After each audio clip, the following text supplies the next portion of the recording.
I was sitting in our living room watching TV one night. No one else was home. In the kitchen we have a refrigerator that has dual doors and a lot of decorations all over it, including a small magnetic chime. I'm sitting there when I hear the chimes ringing slightly. I immediately mute the TV and listen, thinking maybe a family member was home.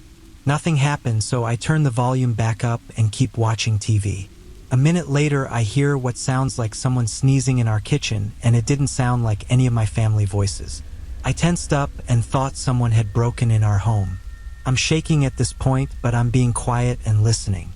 A few moments go by and I hear the refrigerator doors open and then slam shut so hard I can hear glass jars inside it rattling. I picked up a baseball bat and ran in the kitchen ready, but there was nothing. I told my family about it and they said I was just paranoid, but we've had guests come over to the house and say it feels weird in our kitchen. One day while doing my laundry, one of the lights blew out in my basement. My basement is set up so that the laundry room is split from the other side of the basement with a wall and a door. In order to get upstairs, you have to exit the laundry room and go through the other part of the basement. Since there was only light on one side, it was pretty dark. I finished the laundry I had to do while dreading the walk through the dark basement. I exited the laundry room and got halfway through the basement when I heard a loud cackle. Imagine a sound people make when they imitate a witch. Take that and imagine that the witch had been smoking for 50 years, making her voice deeper and hoarser. That is what I heard clear as day. I did not look or hesitate and I bolted for the stairs. I waited until my father got home and then changed the bulb. I have yet to hear that cackle since, and I have not told a single person in the house about it. I was watching TV on the couch with my dog around noon or so. Suddenly she perks up. The hair on her back stands on end and she begins snarling at the corner of the room. This dog was a previous abuse victim and was even scared of her own shadow. Now she was in a position to lunge. Right at that moment I hear clear, defined footsteps walk from my roommate's room across the hall right in my line of vision. No one is there, but I'm looking directly at the source of the sound. The dog is on the defensive, but her tail is tucked between her legs at the same time. Immediately following this, the room got really cold for a few seconds and it took her a while to lay back down. I never had any other weird experiences in that house, nor really ever in my life. Maybe except for a house I nannied in for a while. The suddenness of it really freaked me out. I was 20 at the time. One night around 1 a.m., I saw someone outside my windows walking all around my house trying to get in.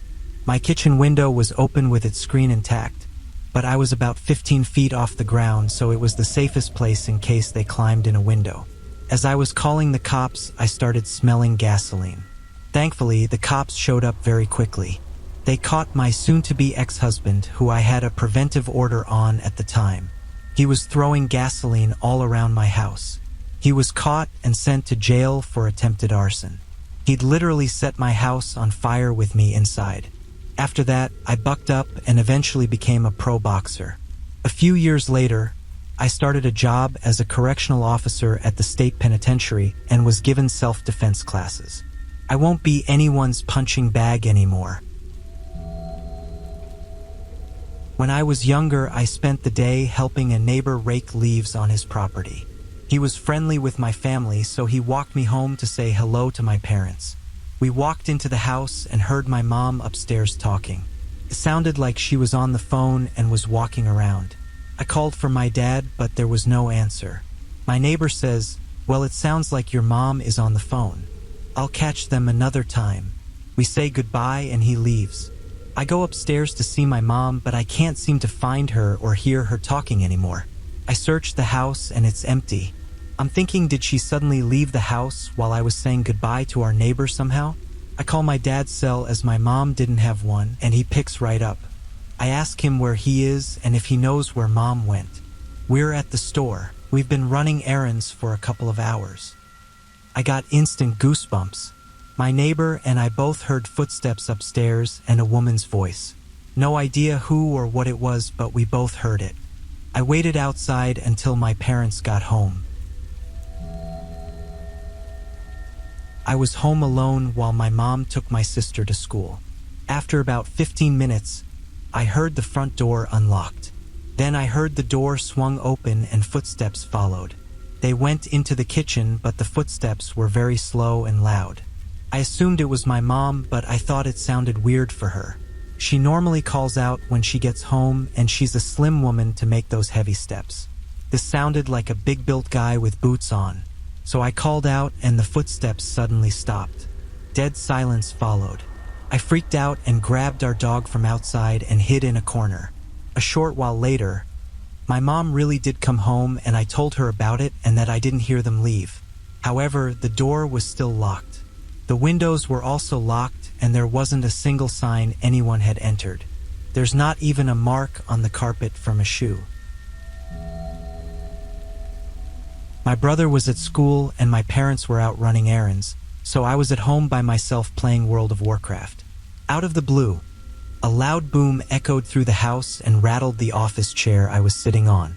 It was strong enough to roll it back half an inch. The shock wave felt like it had punched me in the chest.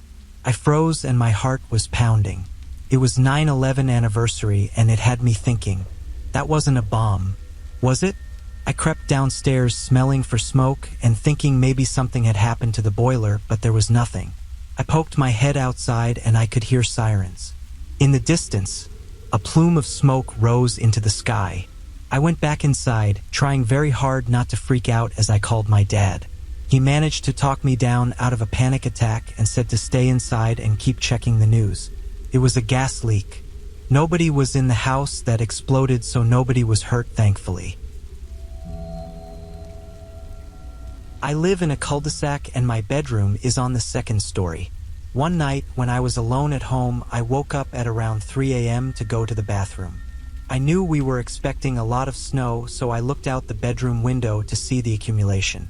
It was deep and higher than the curb, like a white blanket across the cul-de-sac. I decided to get some water, so I walked downstairs and turned on the light. I went to the bathroom first and got water and was downstairs for probably just 4 minutes. I went back to my bedroom. All lights were out again and I looked at the snow one more time. Within those 4 minutes, there were now fresh footsteps leading from my house, across the cul-de-sac and disappearing behind my neighbor's house. When I was 13 years old, I spent the night over at my cousin's house. We were home alone for the night and stayed up late playing video games. I remember he left the room to use the restroom. I must have been playing something good because I was sitting on the edge of the bed up close to the TV. As I played by myself, I heard my cousin walk back into the room. He then laid back down on the bed behind me. The bed gave me a little bounce as if he had jumped on it, and it squeaked and all. When I turned back to talk to him, he wasn't there. He was still in the restroom, apparently. I looked down on the bed where I thought I had felt him, and there was an imprint on the bed coming back up. It's like if someone had been there and were just coming off of it. I have far more stories about that house, but that's definitely one time I felt the most shaken. A couple years back, I woke up at 3 a.m. to see someone walk past my bedroom door. I called out thinking maybe my boyfriend had come over while I was sleeping, but got no response, so I knew it wasn't him. I got out of bed, stupidly forgetting to take my phone or any kind of defensive item with me, and went into the front room where the light was on to be met with a random guy staring at one of the walls. I asked him who he was and got no answer. At this point, I'd actually woken up enough to realize I could really be in trouble, so I ran back to the bedroom, grabbed my phone, and ran outside on the phone to the police, who showed up within a few minutes. Turns out the guy was mentally ill, and to this day neither myself or the police know how he got in. I was babysitting a kid who had a video monitor and was told that she wouldn't wake up while the parents were out, and if she did, to call them right away. I was watching TV with the monitor set off to the side to keep an eye on her, and right around 11, the camera's view shifted a few inches. It then began to slightly jiggle like someone was messing with it. I was squinting at it trying to decide what I was actually seeing, and I kid you not, the whole screen burst to static for a few seconds, and the kid started wailing. She stood up and was screaming in her crib just like one of the kids from The Sims. When she didn't fall back asleep after a few minutes, I called the mom, and she said, Okay, we're on our way home anyway. We think she has nightmares sometimes. It's fine. I used to rent a room in a basement apartment. My friend's family lived in the real house upstairs, which is how I ended up there. They're first-generation Filipinos and a close family that frequently holds parties and gatherings. One night, I was doing some homework in my room and the other two tenants weren't home, so I had the basement apartment to myself. But I was having trouble focusing since they were being so loud upstairs. There was so much chatter and feet moving around. It sounded like many people were dancing too. I texted my friend, "You guys sound like you're really having a good time up there. I'm not really getting anything done. Can I come up?" He texts back, "No one is home. We went to Wisconsin for the weekend." I went outside to see that no one's car was there and no lights were on in the house. It's suddenly all quiet. I just decided to go for a walk until someone else got home. My husband was out of town, so I had gone over to a friend's house for dinner. I got home a little after 10 and pulled into the garage and stepped out to grab my purse. I turned to head into the house, and there, standing halfway down my driveway, was a strange man I had never seen before. He just stood there staring at me and didn't say anything, so I stood there frozen, staring back at him. Then he slowly began to walk towards me, and since I still had my car door open, all I could think to do was to reach in quick and shut the garage door. The door started to close and he turned to start walking away. Unfortunately, in my panic, I hit the button too many times. The door stopped and started to reopen. He was still about halfway down the driveway and then quickly turned and started running full force right at me when it started to reopen. I hit the button 2 more times and the door went back to closing. When it was halfway closed, I saw his feet stop short right outside the door and stay there while it closed the rest of the way. All he would have had to do was stick a foot forward, and the door would have reopened again, but he didn't. I was asleep at home alone.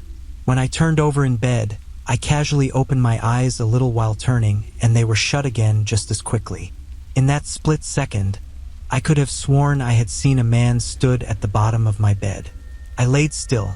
Awake with my eyes closed, I tried to act asleep and listen for any sound in the room of someone breathing or moving. I couldn't hear anything. I was too scared to open my eyes and look while assuring myself that there wasn't any way someone could have gotten in. After a bit, I fell back asleep. To my surprise, I found the front door open when I wake up in the morning. They didn't take anything and left no signs of being there. It was still very, very creepy though.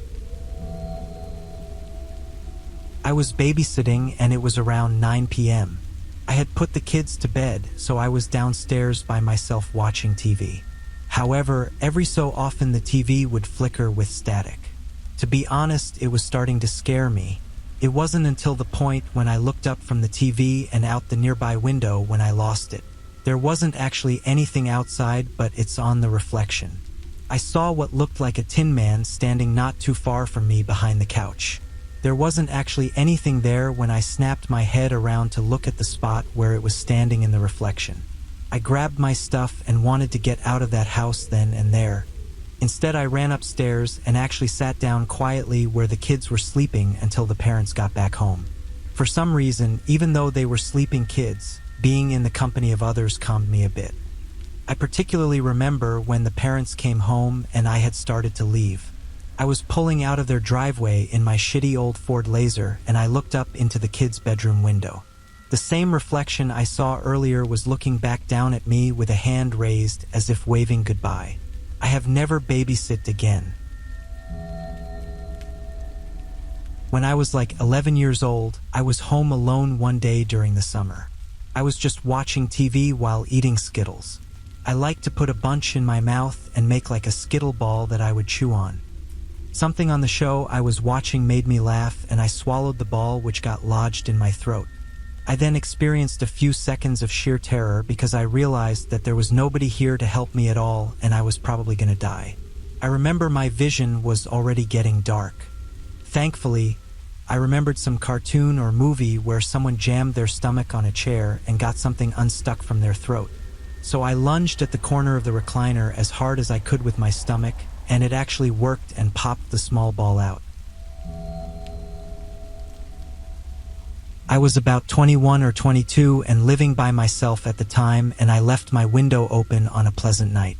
It was low enough to the ground that you could get in if you really tried, but the screen wasn't easy to take off, and I lived in a fairly safe neighborhood. That's why I didn't even think twice about it. I woke up in the middle of the night because I smelled smoke, and I reached out to turn on my lamp, and my hand hit what was very obviously a person. My brain fully woke up at that point, and I realized there was a shirtless man in my bedroom. He's smoking a cigarette and staring at me. I remember yelling for him to get out, and I must have spooked him just as badly as he spooked me because he leapt out my window and took off. I slammed it shut and moved a bookcase in front of it. And when I went out the next morning in the daylight, I found the screen sitting against the house. I didn't sleep the rest of the night, and I haven't slept with a window more than cracked ever since. I got up in the middle of the night to pee and happened to glance out the window to my backyard. There I saw a glowing yellow figure that looked like it was collecting soil from my backyard. I saw it through a fly screen from my bathroom window upstairs. It looked to be about 7 feet tall, since it was well taller than my fence when it stood up. I couldn't make out any detail because it was glowing so strongly and my adrenaline was pumping like crazy. What's it doing in a very populated Sydney suburb at 3 in the morning? And more importantly, what is that? I totally freaked out and bumped into the sink. The figure stopped what it was doing and looked at me. I bolted back to my room to wake up my wife, but it was gone when I got back. Funny thing is, I've told this story to other people, and a friend's wife burst into tears when she heard it. She said she'd seen the same thing when she was a child, but nobody believed her. When I was in my teens, my parents took a vacation but left their cars in the driveway. It was just my grandmother, my younger sister, and myself for almost 2 weeks. One random night, I woke up to our dog growling and the motion sensor lights in our backyard turning on. I got up and walked towards the front of the house and noticed a shadow coming through the bottom of the door crack. There was somebody standing there. I slowly crept my way to the peephole, and when I looked out, I saw a giant eyeball looking in. I froze for a second in a panic and then rushed to the phone to call 911. As I was running away from the door, the person did one really loud slam on the front door and gave off a laugh that could have been the Joker from Batman. As I'm calling the police, I run to one of the windows to see if I can see what the person looks like and notice an old car speeding off down the street. I never knew who it was or why they were there. The police believed it was burglars, thinking nobody had been in the house because the cars hadn't moved in days. I grew up in a very rural area. Our house was on the end of a dead-end road in the middle of Midwest farm country.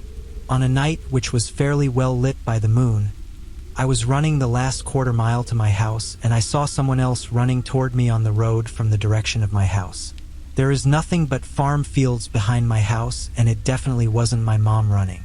It surprised me so much that I stopped for a second to consider what I was seeing. I remember exactly what the runner was wearing. I watched her run another 5 or 6 strides towards me before she disappeared or blended into the night like the predator. I could have been suffering from exhaustion or dehydration, I guess, but I've run a lot farther and a lot longer than I did that night without seeing anyone materialize and evaporate. It was the scariest thing that ever happened to me.